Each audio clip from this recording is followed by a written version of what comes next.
दोस्तों welcome to my channel. और आज की इस वीडियो में हम सर्कल चैप्टर का एक क्वेश्चन देखेंगे। तो क्वेश्चन क्या है, find the equation of circle passing through the point 5 3 and -2 2 and centre lies on the line x plus three Y plus one equal to 0। मतलब यहाँ पे दो पॉइंट दिया है आपके कोऑर्डिनेट्स का।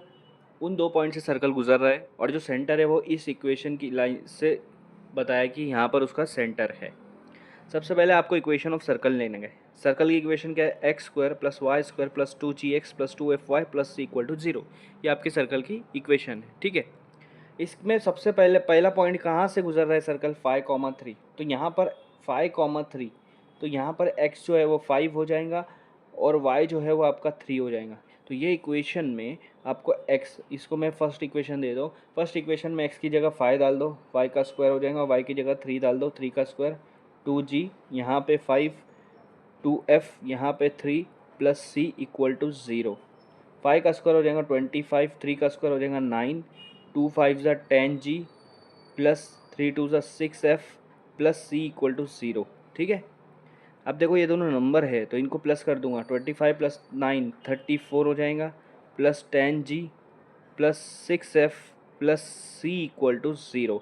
ये आपकी सेकंड इक्वेशन हो गई। मतलब इसके आगे इसको सॉल्व नहीं करेंगे अभी क्योंकि होगा नहीं, ठीक है। अब दूसरा वाला पॉइंट ले लो आप, -2, इसका मतलब आपका x की वैल्यू है -2, y की वैल्यू है 2। फर्स्ट वाली इक्वेशन में x की जगह पे -2 रखेंगे। पहले x स्क्वायर है तो -2 का स्क्वायर हो जाएगा, प्लस फिर y स्क्वायर है, मतलब y अपना 2 है तो 2 का स्क्वायर हो जाएगा, प्लस 2gx है तो 2g, x की जगह आ जाएगा -2, 2fy है, y की जगह आ जाएगा +2 प्लस सी इक्वल टू 0। -2 का स्क्वायर हो जाएगा 4, प्लस 2 का स्क्वायर हो जाएगा 4, 2 2 ज़ा 4 हो जाएगा और ये साइन माइनस यहाँ ले लेता हूँ और आपका g प्लस 2 2 ज़ा 4f plus C equal to 0, ठीक है। इसके बाद क्या करना है, 4 प्लस 4 क्या होगा 8, ये माइनस सॉरी प्लस को हटा दूंगा, माइनस आ जाएगा, plus minus minus 4g plus 4f plus C equal to 0। ये आपकी दो इक्वेशन सॉल्व हो रही है यहाँ पर, ठीक है। अब क्या करूँगा, मैं इन दोनों इक्वेशन को सॉल्व करूँगा। क्या करूँगा, इक्वेशन 2 में से इक्वेशन 3 को माइनस करूँगा। इक्वेशन 2 में से इक्वेशन 3 को माइनस करूँगा। ये जो आपके दोनों पॉइंट से इक्वेशन निकली हुई है उनमें से एक दूसरे को माइनस करेंगे। पहली वाली इक्वेशन लिख लेता हूँ, 34 plus 10g plus 6f plus C equal to 0। और थर्ड वाली नीचे एक माइनस करके कर देता हूँ। अब माइनस जब कर रहे हो ना, कि कौन सी इक्वेशन को माइनस कर रहे हो, अब थर्ड इक्वेशन को, तो उसकी पूरी साइन चेंज कर दो।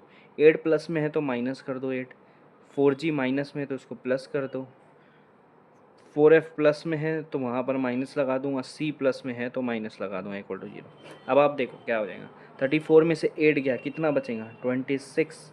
ये दोनों प्लस हो जाएगा क्योंकि पहले माइनस था, तो ये हो जाएगा 14g, 6f minus 4f plus 2f हो जाएगा, plus C minus C cancel equal to 0। तो आपका आंसर आ रहा है 26 plus 14g plus 2f equal to 0, जो कि आपकी फोर्थ इक्वेशन है।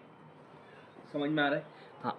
अब सेंटर देता है, सेंटर दिया है, उन्होंने बोला है कि सेंटर कहाँ लाइज हो रहा है, x+3 y+1, ठीक है। इसके आगे नीचे लिख लेता हूँ x+3y+1 इक्वल टू 0। ये वाली आपकी सेंटर की इक्वेशन है। अब आपको पता है कि सेंटर जो होता है सर्कल का, उसका क्या होता है, -g और -f। उसको -g और -f से रिप्रेजेंट करते हैं। तो जहाँ पर x है, इस सेंटर वाली इक्वेशन में जहाँ x है वहाँ -g डाल दूंगा। तो पहला x है वहाँ -g डाल दूंगा, प्लस 3y, और जहाँ y है वहाँ -f डाल दूंगा। 3y की जगह -f, y की जगह -f प्लस 1 इक्वल टू 0, ठीक है। ये देखो, ये -g plus minus minus 3f plus 1 equal to 0, ये आपका फिफ्थ इक्वेशन आ गया। कौन सा इक्वेशन आ गया, फिफ्थ इक्वेशन, ठीक है। अब हमको क्या करना है, ये आपकी फिफ्थ इक्वेशन आ गई, -g -3f plus 1 equal to 0, ठीक है। हाँ, अब मैं क्या करूँगा, ये वाली इक्वेशन को वापस से लिखता हूँ, ये वाली, ठीक है, फिफ्थ वाली को क्योंकि उसको हम लोग को वापस से सॉल्व करना है। तो फिफ्थ वाली इक्वेशन आप ले लो, देखो क्या है, यहाँ आपको बताने के लिए ईजी रहेगा। -g -3f मैं लिख देता हूँ, -g -3f plus 1 equal to 0। Fourth वाली इक्वेशन में अगर आप देखोगे, फोर्थ वाली इक्वेशन में 26 पहले लिखा हुआ है, तो यहाँ पे 1 को भी मैं पहले ले लेता हूँ ताकि नंबर्स पहले आ जाए। तो 1 पहले आ जाएगा, +1 माइनस जी उसके आगे, -3f उसके आगे, इक्वल टू 0। इसको मैं 6th इक्वेशन नाम देता हूँ। तो मेरी 6th इक्वेशन आ गई। अब क्या करूँगा मैं, इक्वेशन 4 और इक्वेशन 6 को सॉल्व करूँगा।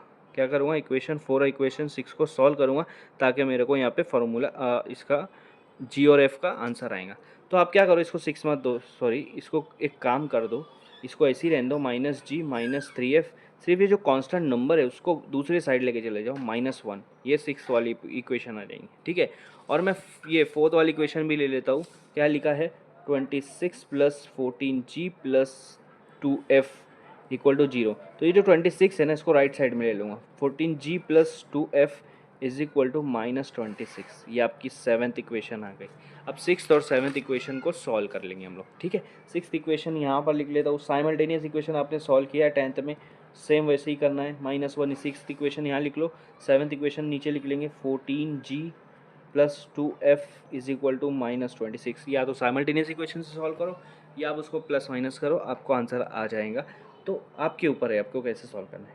साइमल्टेनियस इक्वेशन में क्या करते हैं हम लोग, कोई भी एक वेरिएबल लेते हैं उसको सेम करते हैं। यहाँ 14 है जी के आगे, और यहाँ जी के आगे कुछ नहीं है, मतलब 1 है। क्या है, 1 है।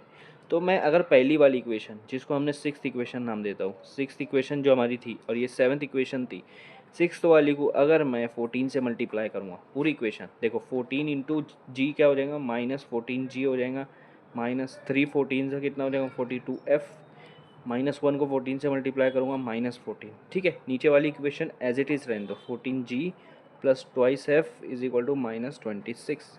अब देखो ये 14g सेम हो गया और साइन भी अलग अलग है, इसका मतलब कैंसिल हो जाएगा, मतलब उसका आंसर 0 आ जाएगा। ठीक है, इसको सॉल्व करो, 2 - 42f तो हो जाएगा ये -40f हो जाएगा। बड़े में से छोटे को माइनस करते हो, बड़े की साइन लगा देते हैं। ये दोनों भी माइनस माइनस में है तो माइनस माइनस प्लस होता है, 26 + 14 40 हो जाएगा, बड़े की साइन माइनस। अब -40 उधर जाकर डिवाइड कर देंगे हम लोग, -40 डिवाइड बाय -40, तो कैंसिल होके क्या आ जाएगा आपका, f is equal to 1। f is equal to क्या आ गया, 1 आ गया। ठीक है, अब ये 6th वाली इक्वेशन ले लेता हूँ मैं, -g -3f is equal to -1। इसमें f की जगह पे 1 डाल दूंगा, -g -3 f की जगह पे 1 डाल दूंगा। देखो -g -3 1 ज़ा 3 हो जाएगा, ये -1। ये -3 को अगर मैं राइट साइड लेकर जाऊंगा तो क्या हो जाएगा, +3 हो जाएगा, -1 + 3। तो 3 - 1 कितना होता है, 2 होता है। ठीक है, 2 होता है, और ये माइनस उधर चला जाएगा तो g की वैल्यू आ जाएंगी -2। g की वैल्यू आ गई -2, g की वैल्यू आ गई -2। आपकी f की वैल्यू 1 आई, g की वैल्यू -2 आ गई। अब आप पहली इक्वेशन लो, पहली नहीं, कौन सी इक्वेशन मैं आपको बताता हूँ। ठीक है, g मेरा निकल गया -2, मैं यहाँ लिख लेता हूँ, g की वैल्यू -2 आई है और f की वैल्यू 1 आई है। अब मुझे c की वैल्यू निकालना है, और c की वैल्यू मैं कहाँ से निकालूंगा, यहाँ पर देखो, आप कोई भी एक इक्वेशन ले लो, सेकंड या थर्ड, तो आपको मिल जाएंगी। मैं सेकंड इक्वेशन ले लेता हूँ, ये थर्ड भी ले सकते हो, इजी वाली इक्वेशन कोई भी ले लो, आपके ऊपर है। मैं सेकंड ले लेता हूँ, 34 + 10g + 6f, 10g + 6f + c = 0। यही है ना, ठीक है। यहाँ से मुझे c निकालना है, तो 34 वैसा का वैसा रखो, +10, 10 के आगे g लगाना, g की वैल्यू रखना है -2, 6f की वैल्यू है 1 + c = 0। 34 10 2 ज़ा क्या हो जाएगा, 20 प्लस माइनस माइनस, 6 1 ज़ा 6 + c = 0। 34 में से 20 गया तो कितना बचेगा, 14 + 6 + c = 0। ये हो जाएगा 20 + c = 0, और 20 उधर चला जाएगा तो c की वैल्यू आएंगी -20। क्या हो जाएंगी, -20। आपको g की वैल्यू मिल गई, f की वैल्यू मिल गई, c की वैल्यू मिल गई। अब आपका इक्वेशन निकालना है, क्योंकि फाइंड आउट करना है equation of circle. Equation of circle क्या होता है, x² प्लस, हमने शुरुआत में लिख दिया था, y² + 2gx + 2fy + c = 0। ठीक है, तो x² वैसा का वैसा, y² वैसा का वैसा, 2gx, g की वैल्यू क्या थी, -2, 2 × -2x प्लस f की वैल्यू क्या थी, 1, y प्लस c की वैल्यू क्या है, -20 = 0। तो आपका x² वैसा का वैसा, y² वैसा का वैसा, देखो प्लस माइनस, यहाँ पे माइनस आ जाएगा, 2 2 ज़ा 4x + 2 1 ज़ा 2y plus minus minus 20 equal to 0। ये आपकी इक्वेशन आ गई। X square plus Y square minus 4x plus 2y minus 20 equal to 0। ये आपका फाइनल आंसर आ गया।